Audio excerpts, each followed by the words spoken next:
गिलुबालु सिद्धांत बि नों ट्राइबेल माने बेल ब्लकखौ सिफायनानै बेयाव एपिडिसिएलनो हा हगारनाय बेफोर देरसिन नों सिद्धांत जानो हाया नोंसोरो 1 इन्सि हा नोंसोरो बे ट्राइबेल ब्लकनि हाखौ नों एपिडिसिएलाव होनो हाया आरो बे 1 इन्सि हा नोंसोर बे रेगुलेसननि थाखाय नोंसोरो हा हगारनो हाया दा गथिखे बे इलिगेल खामानिखौ सरकारा मावनो नाङा आरो बेखौ जुदि मावोब्ला आरो बेनो रायजो राजानि गेजेराव मोनसे खुद्रिनाय लाबोगोन रायजो राजानाव बोराबनाय लाबोगोन आरो बे बोराबनाय खुद्रिनायानो बे दानि सरकारखौ जेराव जों बयबो रायजो राजाफ्रा सापर्ट खालामदों बे बिटिसि सरकार हाग्रामानि सरकारखौ बयबो गाज्रि मोननाय स्टार्ट जागोन गाज्रि मोनगोन आरो हयथ' बे खारननि थाखायनो हयथ' नेक्स्ट इलेक्सनाव फैब्ला हयथ' माने गोब्राब माने थासारिया फैगोन जों माने साननो हायो मानोना नों ट्राइबेल बेल्टआव नों 1 इन्सि हा मालायनो हा हगारनो हाया बे एपिडिसिएलनो हा हगारदोंब्ला बेजों जुदि जोंहा लाब जागोन बादि मोनदोंब्ला बिटिसिआ रायजो राजाफ्रा दा बेखौ ट्राइबेल बेल्ट ब्लक जायगायाव हगाराब्लानो दस्रा जायगायाव बानायहैयो जोंहा बेवबो जेबो बुंनांगौ गैया जों आपत्ति गैया गिबियावनो जोङो दिनै गासैबो मिडिया पार्सनफोरखौ बरायनानै लानाय जाबाय आरो बर' रायजो राजा गासिखौबो जोङो गोसो गोरबोनिफ्राय खुलुमहरनाय जाबाय दा जों दिनै मोनसे सिरियास माने हानि जेंनाखौ लानानै प्रेस मिटखौ खालामनाय जादों हानि जेंनायानो जाहैबाय बे बावैसो सिगांनिफ्रायनो जोंनि बिटिसिनि सरकारा फोसावबाय थादों जे बै मालगाव खाथियाव एपिडिसिएलनि इन्डास्ट्रि गायसननो थाखाय हा हगारगोन गासै 900 बिघा हा बे बाथ्राया अलरेडि फोसावबाय थानाय जाबाय दा एपिडिसिएलनो बेयाव हा हगारगोन बाथ्राखौ लानानै जोङो गोबां सावरायबाय आरो जों बे मालगाव जायगायावबो जों थांनाय जाबाय रायजो राजाफोर रायज्लायनाय जाबाय आरो हाखौ जों नायनाय जाबाय दा मालगाव जायगायाव जि हाखौ होनो नागिरदों एपिडिसिएलनो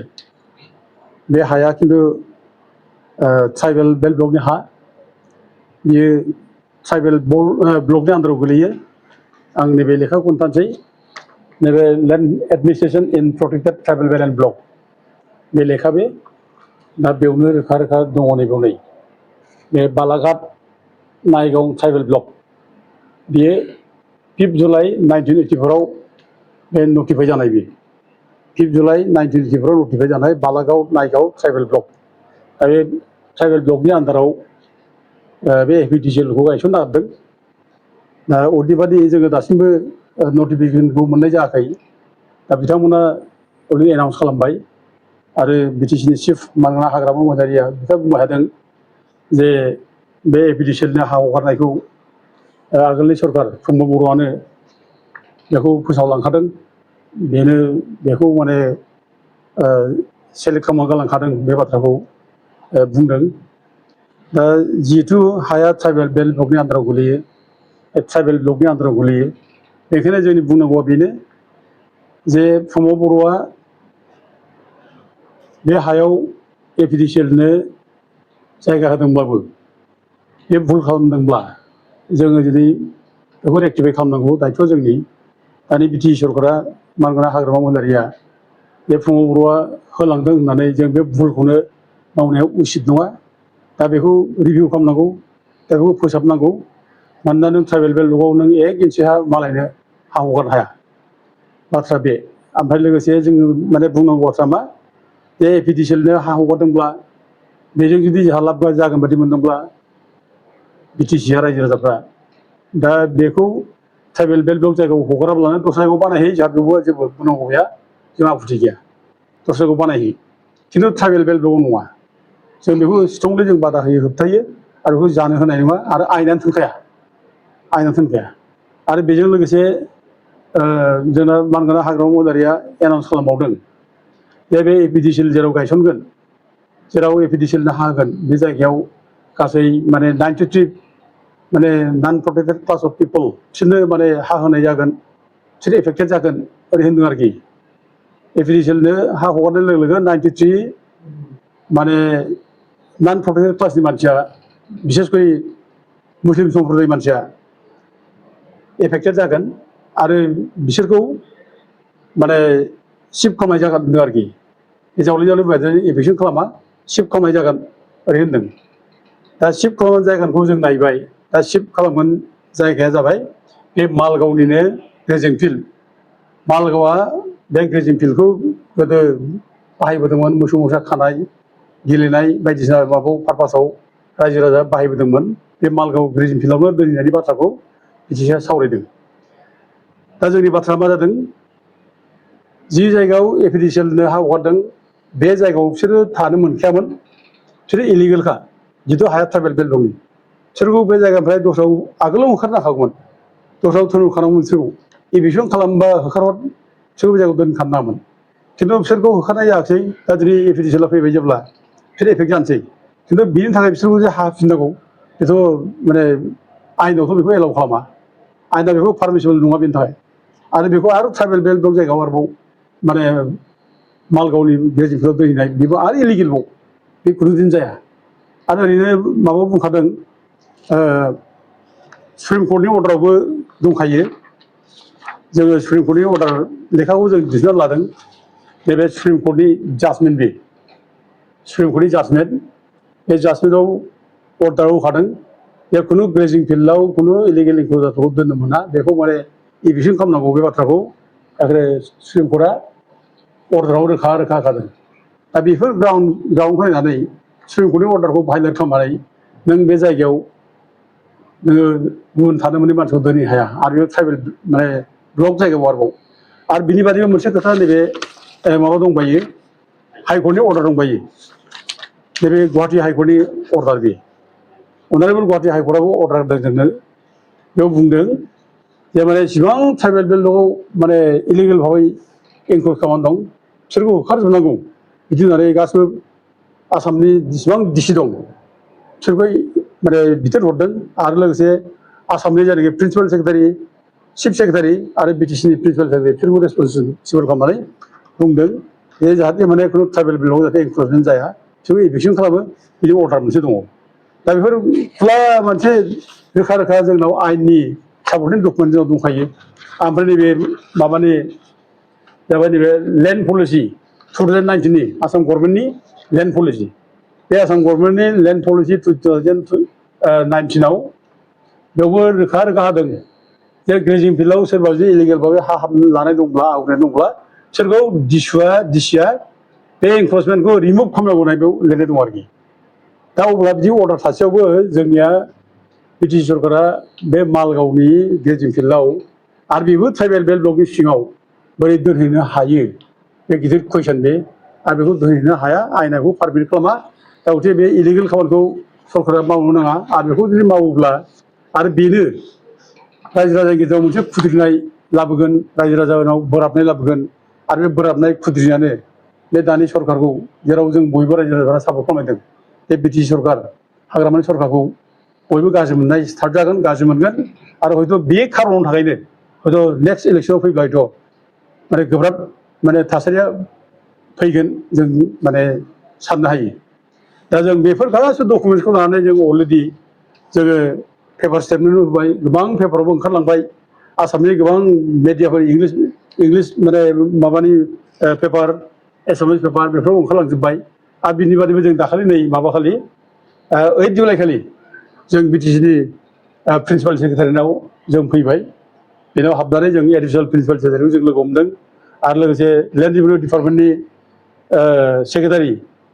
उइलबार्न दैमारि बिथांखौ जों लोगो हमदों दा बिथांमोननि लोगो हमनाय जों सहि गासिबो रिसिप्ट कपिखौ जों लाना फैजोबदों ओमफ्राय डिसिनियाव थांनानै जों डिसिनिफ्रायबो जों होनानै रिसिप्ट कपि जों लाना फैदों ओमफ्राय लोगोसे बिटिसिनि इएमखौ जों लोगो मोन्दों लोमसाव दैमारि बिथांमोनखौ जों लोगो मोनदों गासिबो डिटेल्स प्रब्लेमखौ जों बुंदों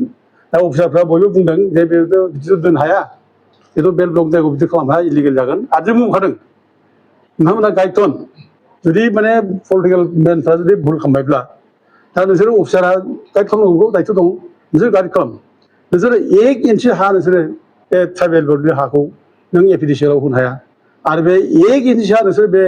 रिभेलेसननि थाखाय बिसोरो हा हगारनो हाया जों बे बाथ्राखौ जों खुलायैनो जों बुंबोदों बेनिखायनो जों दिनैबो जों खावलायगोन जे बिटिसि सरकारा जाहाथे थाबैनो बे डिसिजनखौ रिभिउ खालामो बेखौ खावलायो ओमफ्राय लोगोसे जों दाखालि जे बिटिसिनिफ्राय एनाउन्स खालामनाय जों मोनदों जे जायफ्रा माने एफिडिसिनि थाखाय इफेक्ट जाबाय दा बे इफेक्ट जानाय मानसिफोरनो फेमिलिफोरनो आराय लाख खरि होगोन बे बाथ्राखौ बुंनाय जादों दा जों खोनानानै खोब गोसोआव माने गाज्रि मोनदों दुखु मोनदों दा जायफ्रानोखि खुनु माबा गैया फिसा थानायनि राइट्स गैया दा बिसोरबायदि मानसिखौ साना हौवा जों आराय लाख होनो नागिरनाय बेफोर रायजो राजानि गोसोखौ आघात होयो दुखु खालामो दा बेफोरखौ जोङो साननाया मोजां रायजोफोरनि माबाफोरखौ जोङो बुजिनो सेस्था खालामनाया मोजां दा दिनै बेबायदि समाव आंनि माने बुंनांगौ बाथ्राया बेनो एफा क्रुसियेल बे सिद्धान्तखौ गिलुबालु सिद्धान्त बे नों ट्राइबेल माने बेल ब्लकखौ सिफायनानै बेयाव एपिडिसिएलनो हा हगारनाय बेफोर देरसिन नों सिद्धान्त जानो हाया बे डेक्साट्रिक सिद्धान्त बे ओमफ्राय बेजों लोगोसे ट्राइबेल बेल्ट माने ब्लकनि सिङावनो नोङो सोरबा माने गुबुन हारि मानसिखौ नोङो रिभेलेट खालामनाय बेफोर देरसिन नों माने गाज्रि एग्जाम्पल बे जानो हाया दा दिनै बेफोर डिसिसनखौ दिनै बिपिएफ पार्टिया जयै सावरायना सावराया नाथाय दिनै कुइसन जायो आरोखि ज' सावरायना सावराया पार्टियावलाय पार्टि लेभेलाव बेखौ सावराया दा सावरायबाथ' ज' सावरायलायनानै बेखौ जों माबालायनो हायो रिभिउ खालामनो हायो दा बिदि जानो नाङा दा बिदि जाब्लानो जे जोंहा माने बिटिसिनि मानब गिदिर हाग्रायाव मोजाङै गाव हारसिं डिसिसन लायो नामा दा बे हारसिं लायोबाथ' बे भुल जागोन बियो बिदि जानो मोना दा गथिखे बेफोरखौ पार्टि लेभेलाव मोजाङै डिसिसन जानांगौ पार्टि लेभेलाव सावरायनांगौ आरो पार्टि लेभेलाव सावरायनानै बेफोरखौ माने डिसिसनखौ लानांगौ दा जों बेखौ खावलायहरो दा जों दिनै माखासे बिटिसिनि जायनाखि स्टेटमेन्टफोर दा जों बेखौ नुब्ला नायब्ला जों नुयो एसे बिटिसिआव एसे डिसिप्लिना एसे माने ब्रेक जानाय जों नुयो आरोखि डिसिप्लिनखौ एसे बायनाय बायदि जों नुयो आरोखि दाखालि मोनसे स्टेटमेन्ट होबाय इउथनि सासे रेसपन्सिबोल मानसि बे बुंबाय जे टेटनि माने इसेबां माने एग्जाम होनाय पास जानाय साख्रिखौ बिसोर थाबैनो खैदिननि गेजेराव होजोबसिगोन ओरैनो बुंबाय आरोखि दा जोबोद खुसि बयबो होनबाथ' मोजाङानो दा बिनि उनाव सप्ता खनसे उनाव आरो जोंहा माने बिटिसिनि मानगोनां इएम प्रग्राम नार्जारिया होनबाय दा टेटनि जायनाखि माने एग्जामाव पास टेट एग्जामाव पास जानाय बिसोरनो जों दानो साख्रि होनो हाया होनना बुंबाय दाना बे हाइकर्टनि माने माबा दं डाइरेक्सन दं केस दं हाइकर्ट केस दं सुप्रिम कर्ट केस दं ओरै होनबाय आरोखि दा बे रोखोम जुदि माने माबा दङब्ला अब्ला जोंनालाय बोरैथो माने सासे इउथ्सनि लिडारा बेखौ रिजय बर' होदों आरोखि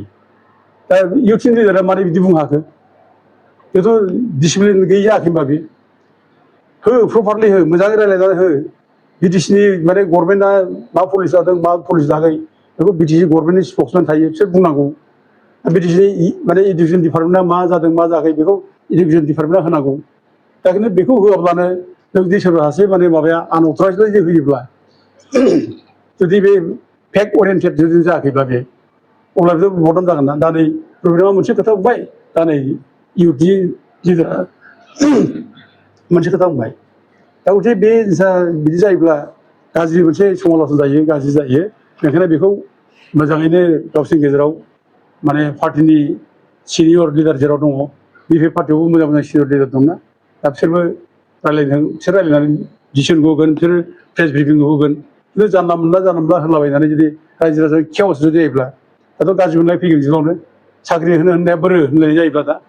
बेथ' कुइसन जागोन ना बोरो साख्रि होननायालाय बे फैगोन दा गथिखे बेफोर डिसिप्लिनखौ मेनटेन खालामनाया मोजां आरो जों बेखौनो दिनै आरोबाव जावले जों खावलायबावो जे बे मालगावनि हाया जिहेथु माने खोब माने सेन्सिटिभ हा बेयो आरो जों बेखौ खुनुदिन जों जिबनाव माने थैजासे रायजाखोमानाय थैनायनि उनाव रायजालायनाय जुग मोनसे रेकर्ड जों बिदि गाज्रि रेकर्ड खालामनो नाङा आरोखि रायखोमा जागोन बेनि थाखाय जुग बिजनियाव बिष्णुराम मेधि जेराव माने हा होलाङो ट्राइबेल बेल्टखौ रिजार्भ खालामनाय बेसेबांबा गुवार हा रिफिउजिबो होलांदों दिनै बेखौ बर' फिसाफ्रा रायो ट्राइबेलफ्रा रायो बेनो जोलै थांग्रा बे बिष्णुराम मेधियानो बिदि होननानै बुंदों आरोखि दा गथिखे बिष्णुपुर कलेजनि बे जायगा दिनै बिराद गिदिर रेकर्ड बे बर' हारिजों रायजानाय सोंखार जानाय दा बेबायदि सेम रेकर्डआ जाहाथे जोंनाव जाया आरोखि मालगावआव बिदि हायोब्ला बिदि रेकर्ड जाबावगोन रायजागोन बुंजागोन नै बिटि सरखार उमुखनि समाव बिटि सरखारा हा होलांबाय सोंखारि जागोन बेबायदि सोंखारि जानायखौ जाहाथे खामानिखौ मावा दा दिनै जोंनाव ओरैनो बिखा खामथावथाव जालांजोब्बाय दिनै जोंनि हाखौ जों प्रटेक्ट खालामनो हायाखिसै गोबां जायगायाव दिनै थाखिबारि गामिया बर' गामि दरसे गामि बिसोर गारनानै फैजोब्बाय गैलिया नायल' जाल' बे खोला जायै बाउण्डारि होनबा थाखिबारि गामिमोन बे गारनानै दा गैलिया बर' गामिया बेयाव गैलिया जोब्बाय आरो बे 2014आवबो गसाइगाव बे श्रीरामपुर ओरैथिं आरोखि गसाइगाव संकस दैसिरथिं बर' गामि दंमोन 7टा बर' गामि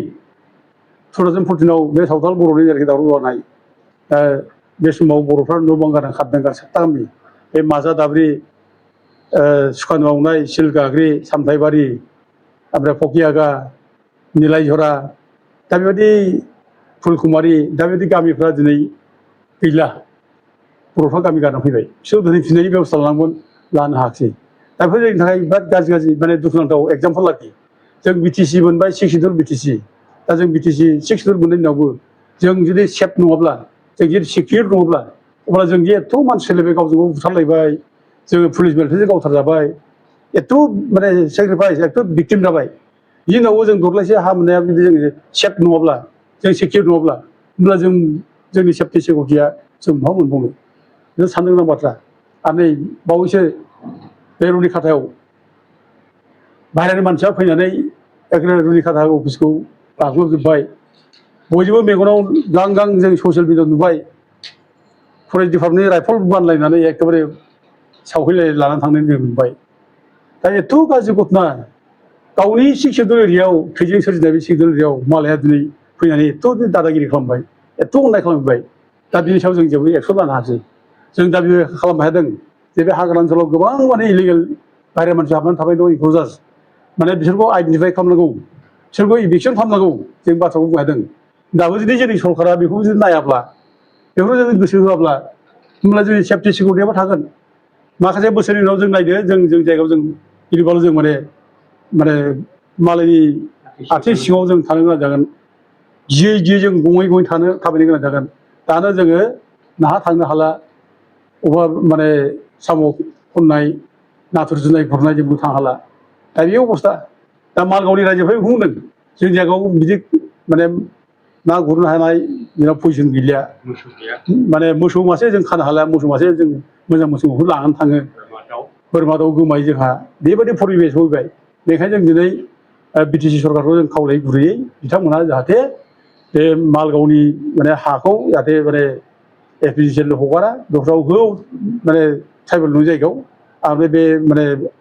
मालगावनि बे रिजिन माने फिल्डआव बे जिं फिल्डआव जायनाखि मानसि दोनफै जादों बेखौ जाहाथे दोना बेनि थाखाय जों खावलायो आरो जोङो बुंनाय जायो बे दुखु दाहानि समाव निदान खैफोदनि समाव रायजो राजाफ्रा जेब्ला खैफोद जायो जों अरायबो गसंथागोन जों अरायबो जों बिसोर लोगो लाफागोन जों अरायबो बिसोरनि जानानै जों बाथ्रा बुंगोन दा जों रायजो राजाखौ जों बे बाथ्राखौनो जों बुंनाय जायो आरो जों बावैसो बे जायगायाव आरोबाव थांबावगोन जों जोबनायाव जों आरोबाव बिटिसिनि खुंगिरि बिथांमोनखौ जों खावलायो जाहाथे बिथांमोना बे जायनाखि एपिडिसिएल होनाय डिसिसन बेखौ रिभिउ खालामो आं बेखौ खावलायहरनाय जाबाय गोजोन्थों मालगाव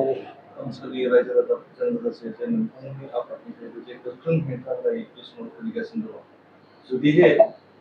संरैखाथि जिथु गोनां बे हा ओनसोलाव गुबुनारिफोरखौ जुदि गमामायैनो सरकारा दोनफैयोब्ला नोंथांमोननि फारसेनिफ्राय माबायदि लामा दा डेम'क्रेटिक माने प्रटेस्ट बेनिफ्राय देरसिन प्रटेस्ट जेबो गैया डेम'क्रेटिक कान्ट्रियाव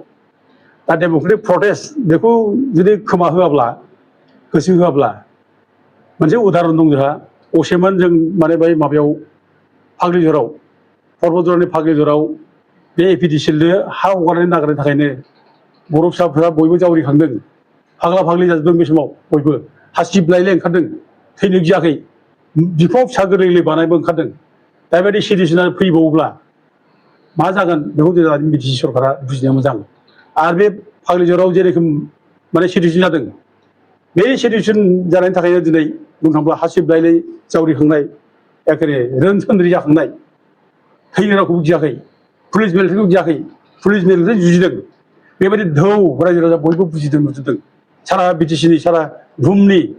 रायजो राजा गासिबो नुजोबदों दा दिनै बे दायनि थाखाय दिनै प्रमद बर'आ दिनै गादि गारनानै खारनो गोनां जाबाय प्रमद बर' जेनबाय प्रमद बर'नि माने पावाराव फैयै खारनाव बेबो मोनसे खारन गिदिर खारन मेजर खारन बे आरो थद्रुब दाबो जुदि जोंनि माने बे शिक्षाखौ लानो रोङाब्ला दानि सरकारा माब्ला बिदि भुलखौनो मावनो नागिरब्ला गाबोन मालगावआवबो बिदि जे जाया बेखौ बुंनो हानाय नङा आरो मालगावआव देरसिन जागोन जों बेखौ बुंनो हायो मानोना बे सेन्टिमेन्टआ बयबो बर' फिसानि गेजेराव गोसारगोन बयबो बर' फिसा अननाय जाबायनाय जावरिखांगोन बयबो आवाज होगोन बयबो सापर्ट खालामगोन बेखायनो जों खावलायै गुरैयै बे माने मालगावनि हाखौ जाहाथे अननाय भाबै मालायनो होआ बेखौ गुरै खावलायफिनो आरो लोगोसे मोनसे खोथा आं बुंबावनो लुबैदों दा बिटिसि सरकारा जाहाथे केयारफुल जायो दा बिटिसिआ दिनै गुलुंजों जागासिनो दं आसाम गभर्नमेन्टआ बिटिसिखौ बोरै गोदना सेबनानै नाख्रेबनो सानगासिनो दं दा दिनै बिटिसिआव माने गार्जेन मिनिस्टार जोंनो हरबाय रावबो बुङाखै खिन्थु जों गोसो दुखु मोननानै दंगासिनो दं गार्जेन मन्थ्रि आसामनि गार्जेन मन्थ्रि बोरै थाफैनांगौ बिटिसिआवलाय बिटिसिखौथ' बिटिसिनि इएमफ्रानो सालायनांगौना आरो 6 नं एरियायाव आसामनि खुनु मन्थ्रिया खामानि गैया बेयाव गार्जेन मन्थ्रि फैनो मोना डिसिफ्रा खामानि होआ बेयाव बिटिसिसो सालायो दा खिन्थु दिनै बिटिसिआव गार्जेन मन्थ्रि हरनानै दिनै बिटिसिनि इएमफोरनि पावारखौ दिनै हस्ताय खालामनाय जों नुदों आरोखि इएमफोरनि पावार बिटिसि पावारखौ दिनै नाख्रेबनो नागिरनाय प्रमद बर'नि समाव बिदि जादोंमोन आरो सेम माने पलिसिखौ दिनै हाग्रामानि समावबो खालामलांदों बेखायनो साबधान जाहाथे बिपिएफआ दानि माबाफ्रा पार्टि लेभेलावबो सावरायो मोजाङै गुवारै डिसिसन लायो जोंखौ दिनै माने खावलायहरनाय जायो आरो नै मोनसे उदाहरन आं होबावनो हादों नै बावैसो गभर्नमेन्ट अफ आसामनिफ्राय health and family welfare department Dispur नै बेनिफ्राय हरदों डिस्ट्रिक्ट ओमफ्राय मोनसे जाबाय नैबे माबानिफ्राय office of the director health service Assam Hengrabari Guwahati बेनिफ्राय लेटार फैदों बे लेटारनि गेजेरजों बिटिसिनि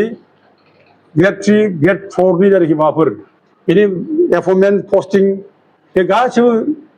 ट्रेन्सफार बिटिसि खालामो खिन्थु दिनै आसाम गभर्नमेन्टआ खालामजेनबाय नै आसाम गभर्नमेन्टआ खालामजेनबाय दा आसाम गभर्नमेन्टआ खालामनो हाया बे बिटिसिनि बाथ्रा बे बिटिसिआसो बेखौ खालामगोन सोरखौ ट्रेन्सफार खालामगोन सोरखौ अबाव हरगोन अबाव हरा बेखौ बिटिसि खालामगोन दा बेनो बे माने आसाम गभर्नमेन्टआ बिटिसिखौ जे दिनै गोदना सेरनो नागिरदों बिटिसिखौ गावसिनि आखायाव लांनो नागिरदों दा बेनो मोनफा मोनफा खारन होननानै जों बुंनो हायो खारना बे आरोखि बे माने दस्रा जेबो गैया जाहाथे बिटिसिआ आसाम गभर्नमेन्टनि सिङावनो थायो आसाम गभर्नमेन्टआ जाहाथे बिटिसिखौ गोसोबायदि सालायनो हायो दा बेनि खारन जागोन आरो बेफोर आरोखि बेखायनो दिनै बिटिसिनि खुंगिरिफोर आरो बिपिएफ पार्टिनि मावथिफ्रा ज' जालायनांगौ क्रिटिकेल डिसकासन जालायनांगौ बे हारसिं एनाउन्स खालामनाय हारसिंनो बुंलांनाय बेखौ गारनांगौ रायलाय दा रायखोमालायबाय थानाय जों खोनाबाय थायो जे जोंना चिफ सारा जोंनि रायलाया चिफ सारा माने हारसिं डिसिसन लायो हारसिं माने एनाउन्स खालामो बे बाथ्राखौ दिनै पार्टि मानसिया बुंबाय थायो जोंनि सायाव खोनाहोयो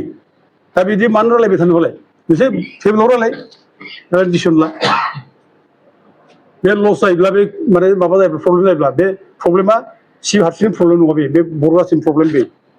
बिटिसि सिक्सनि प्रब्लेम बे बेखायनो जाहाथे बयबो ज' सावरायनानै डिसिसन लायो आं बेखौनो खावलायहरो